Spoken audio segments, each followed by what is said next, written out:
Wow, 5 dynamic drivers. Am I reading this correctly? So this an IEM from 7 Hz is called 5. Why am I not surprised? Okay, so guys, this is Jordan from Jordan Q Review. Welcome back. Today we're talking about this IEM from 7 Hz. It's called the 5. So what's 5? It has 5 dynamic drivers. Yes, so on each side of the IEM, it has 5 dynamic drivers. In total, you get 10 dynamic drivers in this one IEM, and it's a lot, and it's very, I would say, one of its kind. Is very special because we have seen dual dynamic drivers a lot. We have seen 3 dynamic drivers from like Pinon serial, from like Ulick Melody 3DT, and 4 dynamic drivers even we saw it from like Pinon Quattro, and also the recently released Dyna Quattro as well. So 5, this might be the first one, the ancestor of all the rest of the IEM that is coming in 5 dynamic drivers in the future. So I think that is special, that they are doing something really special.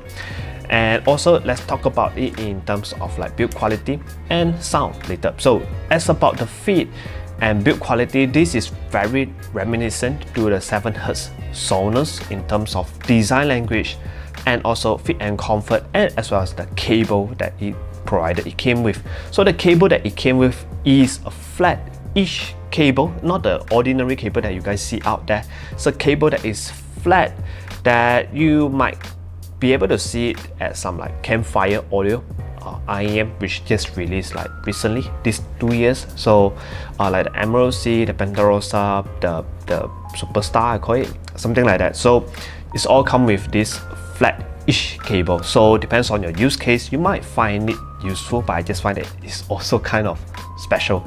It does come together with 7 Hz Sonos as well. So if you have the Sonos, or if you tried the Sonos before, so that would be around the same cable. So, and fit and comfort, surprisingly this IEM is not very big despite having 5 dynamic drivers, and 5 of them are, according to the spreadsheet, is 6mm dynamic drivers. So that, wow, okay, but for the size, still very decently sized. It's not big in any way, just your usual daily ordinary IEM. So, and the design language on this IEM is very, I would say, minimal and also very simple. Give you a very clean aesthetic, and just dig it very much, especially when it paired together with the cable, because everything will be in white. At least for me. Do they have other colors? I don't think they have other colors. So let's talk about sound. On this IEM, I would say that is a V-shaped IEM, which surprised me a little bit, because what do you think of when a person tell you that he have a 5 dynamic drivers IEM?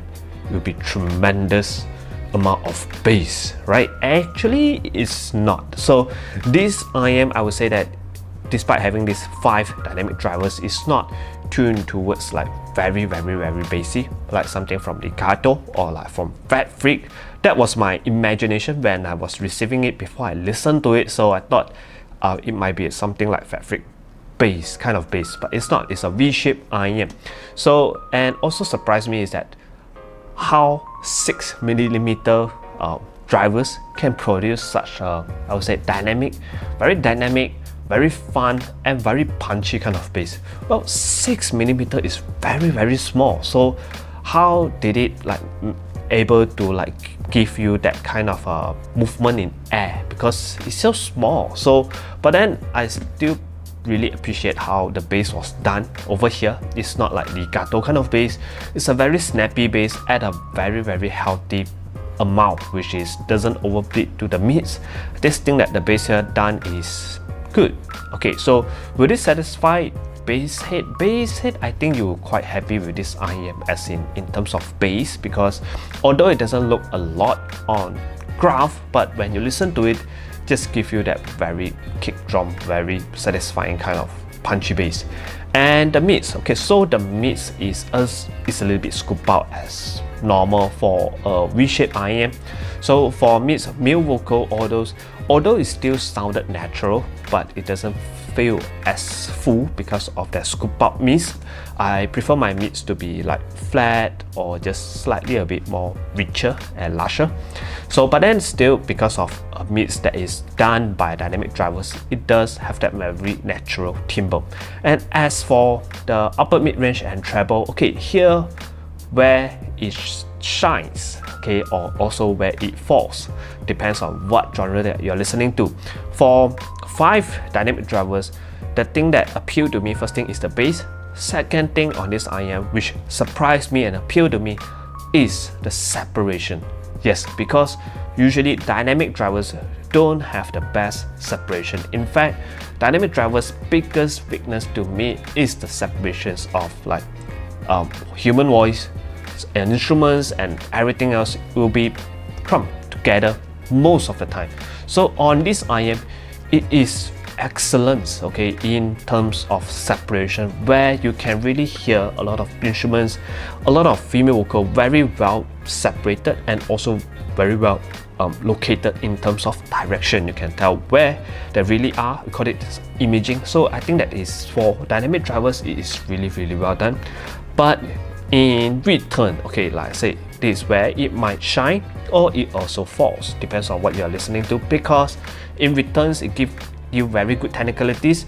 It might sound a little bit bright because this is a V-shaped IEM. So for J-pop, to me it is a no-go because it is a little bit bright, and I don't really needed that so much of separations and detail retrieval sometimes, because if you just want to enjoy your music, like just lay back and enjoy, I think legato is something better for that accent. But then if you really needed that separation and all, then you need to see whether are you able to take this brightness. Okay, it's not that it is super sharp or unlistenable kind of experience, just that it kind of have that little bit of that brightness there, a bit aggressive and slightly a bit of bite. Some people might like it, depends on the genre. So I think I've run through a few genres myself. So for J-pop, it's a no-no, but for modern Western music, where it's usually a bit more fun, a little bit more modern, as in a lot more bassy, EDM, hip-hop, all those kind of things sound just fine. And also the technicalities on this IEM is also quite well done, as in for dynamic drivers at this price point. It's very well done. Not just well done, it also comes in a way that is very natural. So I think in overall, what 7Hz is trying to do, why they are doing these 5 dynamic drivers, not because they want to do it bassy, it's just that they want to mimic the technicalities that was being achieved from a full BA set through dynamic drivers, where it won't sound very metallic to you. It will sound, I would say that it is in a more natural timbre. This is what DD drivers are known for. So I think they want to do a very good technicalities in good timbre, non-metallic way. So it's a very nice touch and very interesting idea. So good that we have varieties of different ideas and innovations coming out from brands. So now you have 5 DD, so expect more. Maybe we have like one day we might be able to see like 10 dynamic drivers in like one IEM, just for the fun of it. So hoping we have the chance to see that. Then 7Hz, I reckon. See you guys. Bye bye.